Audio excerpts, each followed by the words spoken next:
Well, hi everybody, and a happy Monday to you. We are getting very close to the Christmas season, and it seems like March again, doesn't it? Well, it is March in the pandemic battle because we really haven't made any progress. We're back almost to where we started from. In just a little bit, we're going to talk to a very well-known reporter in Los Angeles, Steve Gregory, a good friend of mine. I've known Steve for many, many years. We talk about the frustration of trying to get to the real bottom of the story, trying to get politicians' feet to the fire on this, and if people are going to take this seriously and we're going to get out of this once and for all, or are we going to have to rely on the vaccine? Now, the vaccine is just around the corner. The governor announced the program today. Over the weekend in Los Angeles, the weekend when the numbers are supposed to be very small, not as big, we had almost over 18,000 new positive cases. You need to take this seriously. The numbers reflect it. They're not lying. The number of hospitalizations, it wasn't that long ago, and I was very encouraged and telling you to be encouraged because there were less than 650 people in Los Angeles hospitalized. That was about 2.5 months ago. Christmas is coming up. It's going to be different. And again, remember, the numbers for Thanksgiving haven't really popped up yet. That could happen early next week. How many people are going to travel? How many people are going to say, the hell with all this, and I'm going to live my life normally? It's a dangerous thing to do. Are they going to bring back the mercy ship? That's one of the questions I would love to ask either the governor or the mayor. Hopefully someone will ask that question. But again, it's very frustrating to pin the politicians down to give you some solid answers. Are you as frustrated as I am? Oh my gosh, I am so frustrated. In the very beginning, Dave, it was interesting because if you recall, the press conference itself went a long time. The Q&A went a long time. Everyone's questions were answered. And over the course of a couple months, you notice the questions started to get a little tougher because they started to see things change and people wanted to start holding elected officials accountable. And when those questions started to happen, you saw the Q&A portion start to shrink. Eventually the press conference shrank, and then they started adding more and more languages, and that was their excuse to shrink the Q&A portion. There was a press conference just not so long ago that only allowed 3 questions at the end, and then they shut it down. So how do you get around that? Well, right now, unless you track down, and I've had to do this with a couple supervisors, I actually have to go physically follow them and get them to answer questions in person. And that's difficult sometimes. Right now, as long as these things are being held virtual, it's close to impossible to get the answers. Yeah, because the biggest problem I felt, and what frustrated me, is that you'd ask a question. Thank you, Governor. There's been a lot of confusion over the stay-at-home order as it relates to the lodging industry. That question leads to another. And then, sometimes it's 3 or 4 staccato questions in a row. You can't do that anymore.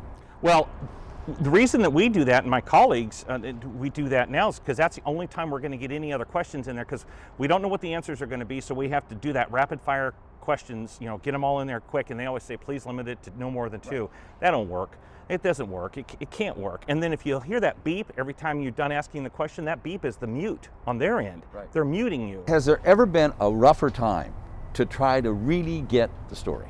No, because they've discovered this new thing called virtual press conferences. In those areas I'll then provide that a have summary fallen of the in. state's We did orders kind that of went announcement into as a effect CNN last op-ed that we night wrote for the to Southern building on what we're California seeing in other region. cities. Elected officials are loving this because for the first time, probably ever, in electronic broadcasting, they have total control over us now. If you look back in March and April when everyone really followed all the rules, that's when the trust of our elected officials was at an all-time high. It slowly began to erode when we started to see the electeds not following their own orders. They really ruined their own credibility and the trust. I think if we were back at that point again, where all the electeds were doing what they preached, if they were doing everything and being more transparent, allowing the media more access, I think you'd see more trust. Are we getting the truth from everybody? I think we're getting partial truth. Okay. I don't think we're getting the whole truth. And I think we're getting a filtered version of the truth, if you will. I don't think we're getting the whole story. If you had a chance where normal news conference and it's Dr. Ferrer right there, what would be the first couple of questions you want to fire at her? Show me the science. Show me the data. I have records requests that have been sitting there in front of county council now going on 4 months. If you recall, way back on the 4th of July holiday, they were basing a lot of closures of bars and restaurants on what they called ping data. Now the ping data is based on people's cell phones, and that was really made popular, or at least public, by that story that came out about Florida and the beach where it showed all the little red dots and then all of a sudden they spread out. So they said they were using the same technology. I wanted a copy of that technology. I wanted to see the report for myself, and it's continually denied. They won't do it. No, so I want her just to show me everything she's got in front of her. Let me look at it too. I'm not a doctor or a scientist, but I'm pretty good at seeing data and facts and figures. I could figure things out on my own. But that's the first thing I'd ask her. Just please accommodate my records requests. That's it. As far as the mayor goes, he's been dancing around everything. He's almost impossible to pin down, even when you get a chance to be with him. But is he being upfront and forward? Here's the thing.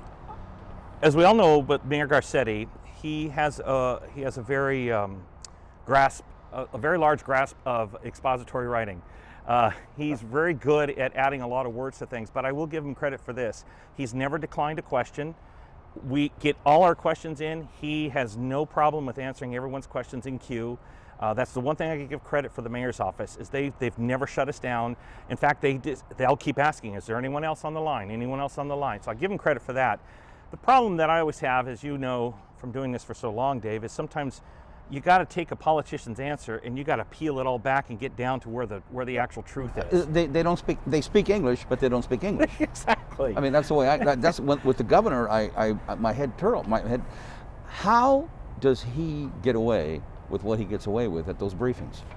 Again, it's all virtual. There's no accountability right now, and as long as there are some outlets that are more favorable of electeds and some outlets that are not favorable of electeds, and then you've got those outlets in the middle that are trying to show objective journalism.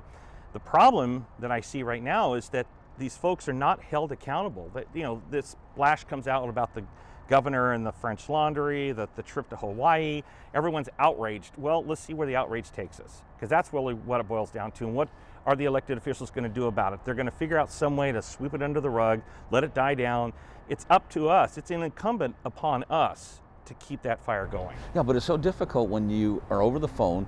And I've tried the same thing. I mean, I've waited to where they park. The car comes out. Now, Dr. Ferrer was very good to me. I mean, she answered, as me as well, in person, absolutely. Yeah. I mean, if you didn't get what you wanted, you got a chance to track her down.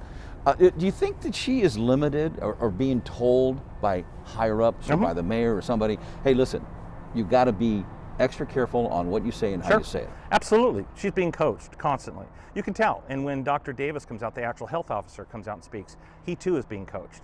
By whom? Who do you think? Oh, well, probably that multi-million-dollar agency, or the two agencies that are being paid millions of dollars. If you remember correctly, there was a PR person. In fact, I think you and I were at the same press event where you had that press person that was sort of running blocker between her and us. Right. You don't see him anymore. He's not around. He's gone. I don't know what happened. What you do have is you can absolutely tell in their responses that they're being coached.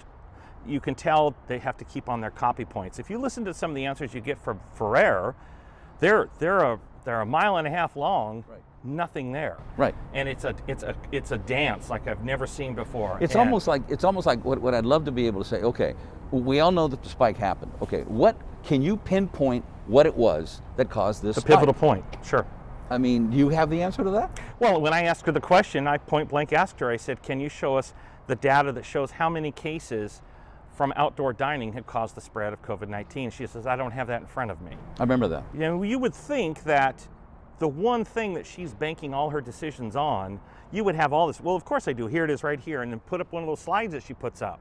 But no data whatsoever. With the mayor, and this poor woman that runs the restaurant out there in the valley, I think it was the valley, wasn't it? Right. Right across the street, all the Hollywood set up and have you. Did the mayor ever explain? He didn't explain. All he said is that he felt for her and felt the pain she was going through. But Film LA, who issues the film permits, said that the reason that it fell into the health order was in compliance is because no one was sitting there eating for long periods of time and socializing. They were sitting down and eating for very short periods and then getting up and moving. They had this rotation thing set up. That was their explanation. Why couldn't the mayor say that? Well, more importantly, why don't they just put time limits on outdoor dining then? If that's the case, then tell everyone they only got a half hour, 45 minutes. I'd rather do that than not be able to sit down and eat. Yeah. And as far as the governor goes, I mean, I would love to ask him the question. Governor, you said you're sorry. You created a tremendous disaster by doing what you did. Credibility shot. How do you get it back? He's been asked that. Here's the thing. Have you noticed lately? The last I checked, Dave, he's not taken a question from any outlet in Los Angeles in the last few weeks. This is a whole new era. This is what frustrated me the most, because I don't know if we're ever going to get back to the old ways where you're at a news conference, you're there, physically you see them. I mean, even during the pandemic, the president, to his credit, took people live. Why couldn't we do that here?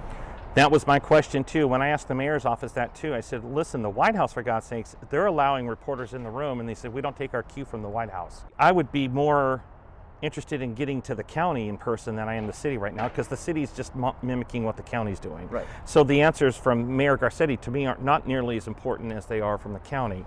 That said, if the county were to actually let us go in person, the only saving grace in this, Dave, and I remember telling one of the supervisors, press people this, I just said, that's fine. You guys go ahead and play it this way. One day this is all going to be over, and I'm going to be in the front row. And you're going to rue the day. I feel like coming back out when that happens and being there in the front row. And I mean, Why don't you just come with me and we'll just sit there together and do it? I think we will.